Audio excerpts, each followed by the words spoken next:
नमस्कार, मैं हूं रिया रजक और आप देख रहे सिटी पोस्ट लाइव। पटना के एसएसपी के पद से ट्रांसफर होने के बाद आज अवकाश कुमार ने मीडिया से बातचीत के दौरान और अपने कार्यकाल को लेकर खुलकर प्रतिक्रिया दी है। जी हां, उन्होंने साफ शब्दों में कहा है कि सरकार का धन्यवाद करता हूं कि मुझे पटना का एसएसपी बनाया गया और मैंने पूरी ईमानदारी से अपनी जिम्मेदारी निभाई। जब उनसे यह पूछा गया कि इतनी कम अवधि में ट्रांसफर होने का कोई मलाल है या नहीं, तो उन्होंने उसका जवाब साफ शब्दों में दिया कि ट्रांसफर और पोस्टिंग सरकार का विशेष अधिकार है। हमें जहां भी भेजा जाए वही हमारा कर्तव्य क्षेत्र होता है। जी हाँ, उन्होंने कहा कि ट्रांसफर को किसी उपलब्धि या सफलता से जोड़कर नहीं देखना चाहिए, बल्कि यह एक प्रशासनिक प्रक्रिया है जो हर अधिकारी के जीवन का हिस्सा होती है। वहीं अवकाश कुमार क्या कुछ कहते हुए नजर आ रहे हैं, पहले आप ये सुने। ये था कि नहीं, आपने जो कार्य किया वो बेटर था। नहीं, आप ट्रांसफ़र को इससे लेकर मत देखिए।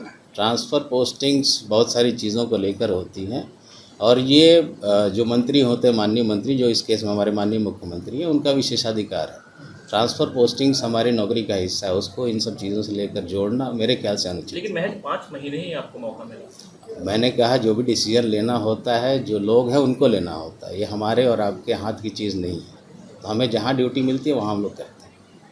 घटनाएं हुई, सफलता भी मिली, लेकिन चाहिएगा तो मलाल आपको जीवन में बहुत चीज़ों का हो सकता है, नहीं चाहिएगा तो नहीं हो सकता है। हमने कहा हम शुक्रगुजार हैं कि पटना जो राज्य की राजधानी है उसकी सेवा करने का मौका हमको मिला। 5 महीने ही सही, बट मौका मिला, इसके लिए हम शुक्रगुजार। सर 5 महीने में कौन सा चैलेंजिंग जो रहा आपके?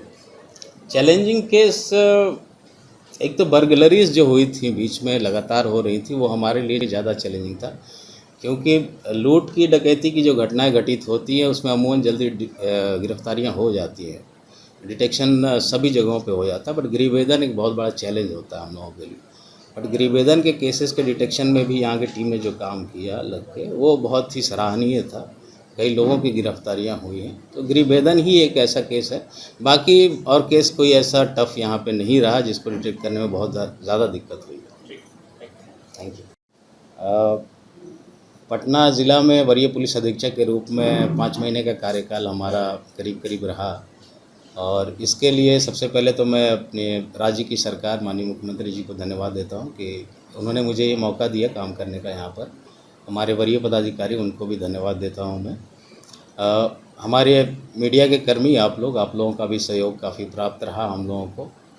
कुछ जो लोग हैं जिनको डेटा इंटरप्रिटेशन में दिक्कतें थी, हमारे आंकड़े देने के बावजूद भी शायद समझ नहीं पाए वो लोग, उनको डेटा इंटरप्रिटेशन की दिक्कतें रही होंगी, तो उन लोगों को भी मैं धन्यवाद देता हूँ। कम से कम कवर किया उन्होंने, प्रकाशित किया। यहाँ ज़िला प्रशासन का भी सहयोग बहुत रहा हमारी पुलिस को, उन लोगों को विशेष रूप से धन्यवाद। और पब्लिक, यहाँ की पटना की जो जनता है, उन लोगों को विशेष रूप से धन्यवाद, क्योंकि निरंतर जो वाहन चेकिंग्स होती रहती हैं तो हम समझ सकते हैं काफ़ी कठिनाइयाँ होती हैं, लोगों को आवागमन में दिक्कतें होती हैं, बट उन लोगों ने सहयोग किया। कहीं से कोई कंप्लेंट्स हम लोगों को नहीं मिली कि कोई तंग कर रहा है पुलिस वाला या ये, तो उन लोगों का सहयोग बहुत रहा और उसके लिए मैं तहे दिल से शुक्रिया अदा करता हूँ सभी लोगों को। लास्ट में हमारे पुलिस के परिवार, जो हमारे पदाधिकारी हैं, एसपीज, एसडीपीओज, सभी थानाध्यक्ष, सभी थाना के कर्मी, पुलिस लाइन के कर्मी, हमारे सभी सिपाहीगण, सभी लोग को विशेष रूप से धन्यवाद कि इतनी कड़ी मेहनत से इन लोगों ने काम किया और 5 महीने में जो रिज़ल्ट्स हैं आप लोगों के साथ हमने शेयर किया था पहले भी। और आज क्योंकि जून का महीना पूरा नहीं हो पाया, तो 14 जून तक के जो आंकड़े हैं वो भी आप लोगों के साथ लास्ट में हम शेयर करना चाहेंगे। 21, 22, 23 और 24 जो साल था उसमें जून में कितने केसेस हुए हैं और इस साल अभी तक 14 तारीख तक कितने केसेस हुए हैं।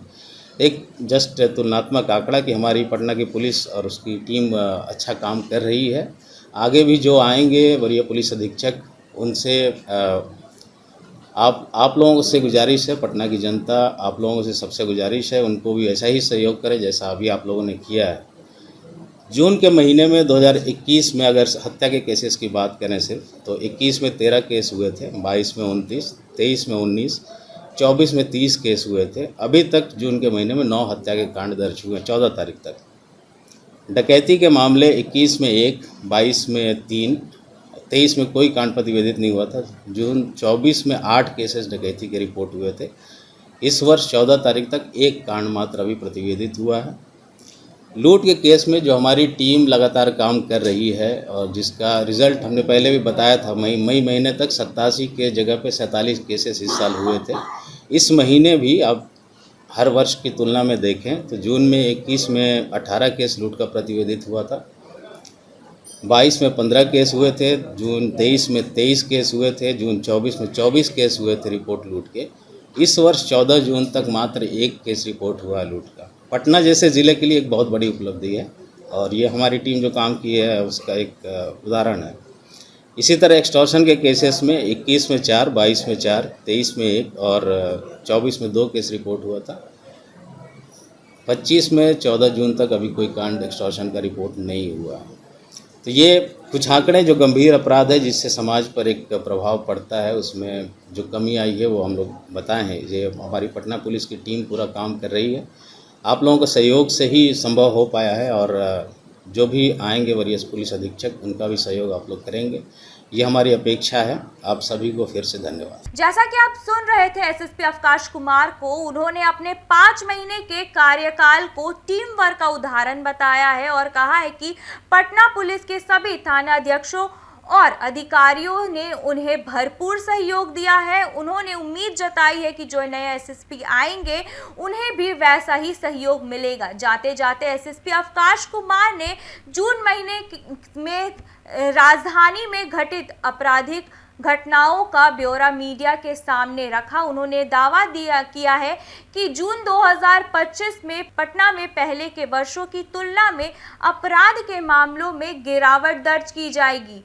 वहीं उन्होंने ये भी कहा कि फर्जीवाड़े और ऑनलाइन धोखाधड़ी को उन्होंने सबसे बड़ी चुनौती बताया है और कहा है कि इन मामलों पर गंभीरता से कार्रवाई की जाएगी। तो ऐसी तमाम जानकारी के लिए बने रहे हमारे साथ और देखते रहे सिटी पोस्ट लाइव। तब तक के लिए धन्यवाद।